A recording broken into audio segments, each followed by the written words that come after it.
Di ba si Sarah, napupunta sa BJMP, binukin ko yan. Nagpunta siya ng BJMP isang beses, alas 11 ng gabi. Tapos may isa pang beses pala siyang nagpunta bago yung alas 11 ng gabi.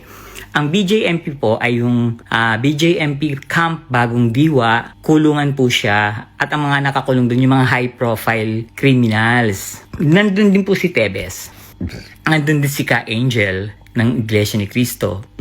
At Sarah, alam ko kung bakit ka dumadalaw doon. Nandun din yung kakilala mo, yung kuya-kuyahan mo na dati ng tao ng tatay mo, ibinigay sa'yo, inalagaan ka, naging BPSG mo. Alam lahat ang tungkol sa buhay mo since mayor ka pa. Tapos, yung taong yun, kaibigan ko. Kaya nung linabas ko na dumadalaw din ako sa BJMP, pinakita ko, di ba, yung ID ko, tapos yung tatak ko, isang tao lang ang dinadalaw natin. So, anong dahilan na sa loob ng 3 taon, hindi mo dinalaw si RM, tapos ngayon dumadalaw ka? Alam ko naman kung bakit. At alam mo rin kung bakit ayoko sa'yo. Kasi alam ko yung katotohanan. Alam ko yung confidential fund. Alam ko yung pagiging attitude mo, pagiging maldita mo, at pagiging sinungaling mo. Alam ko lahat. Lahat. Kaya ayoko sa'yo. Hindi lang kasi alam ng mga tao yung totoong eksena mo. Pero yung kuya-kuyahan mo na kaibigan ko, kinuwento niya sa akin lahat.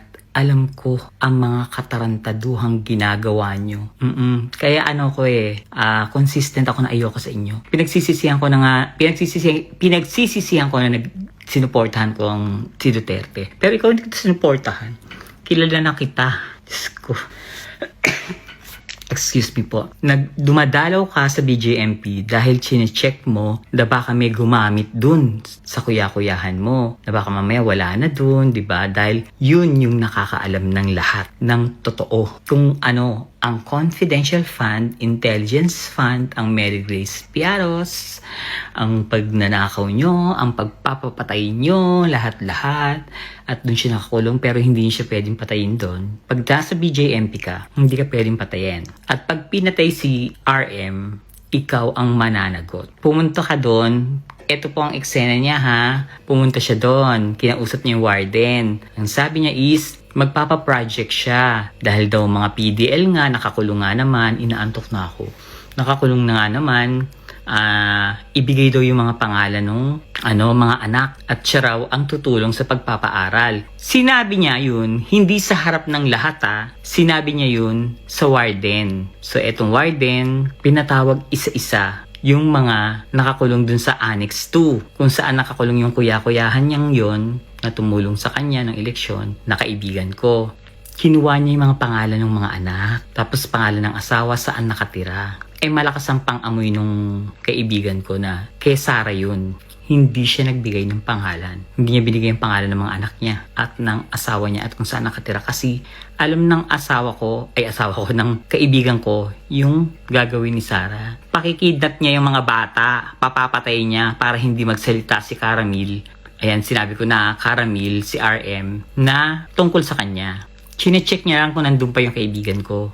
Yun ang eksena mo. So, nung nakita mo at pinapunta mo pa si Joyce dapat Eto, dapat kine-question ka dito. Nung hindi ka na pumupunta, may pinapapunta kang babae. Si Joyce dapat na naging USEC ng PMS. May position ba siya sa opisina mo? Hoy Joyce, dapat makinig ka. Wala akong pakialam kahit lawyer ka.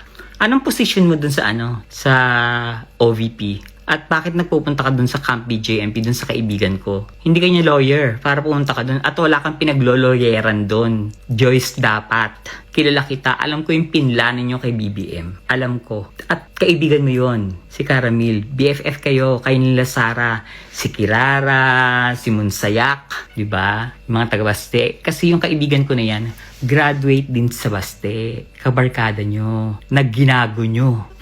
3 taon na dun, hindi nyo tinulungan. Tapos ngayon chinecheck nyo, baka may tumutulong. Dinadalaw ko yon.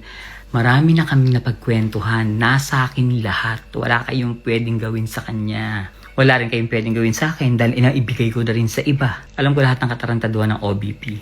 Pero wala akong magagawa kung hindi ko naman kayo pinipilit maniwala sa akin yung makakanood nito. Pero lagi niyong tatandaan, hindi po ako sinungaling at hindi ako mapaggawa ng kwento. Hindi kailangan. Wala akong mahihita dyan.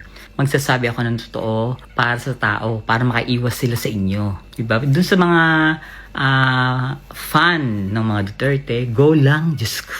Wala kaming pakialam dyan. Magpakabaliw kayo. Diba? Basta ako alam ko yung totoo, ayoko sa'yo, sinungaling ka, magnanakaw ka din, anong ginawa mo sa confidential fund, diba? Kahit nga hindi kayo impeach magpaano ka na lang, imbestiga. Nang malaman naman namin kung anong ginawa mo sa confidential funds at intel funds. Ulitin ko ha, magkakilala tayo. Isa lang yung taong dinadalaw mo. Pinupuntahan mo sa BJMP. Isang tao lang. Kaibigan ko at kuya-kuyahan mo. Lalabas din yan yung katotohanan na magkaibigan kayo. Ang dami-dami nyo ang pictures. Ang bait-bait nga sa'yo. Diyos ko. Dahil lang kay Harry Roque sa pera. Pinagpalit mo. Diba? Chururut to sa akin. Hindi ka makakapunto sa akin. Sabi ko nga, kayang-kaya ko kayong basagin lahat.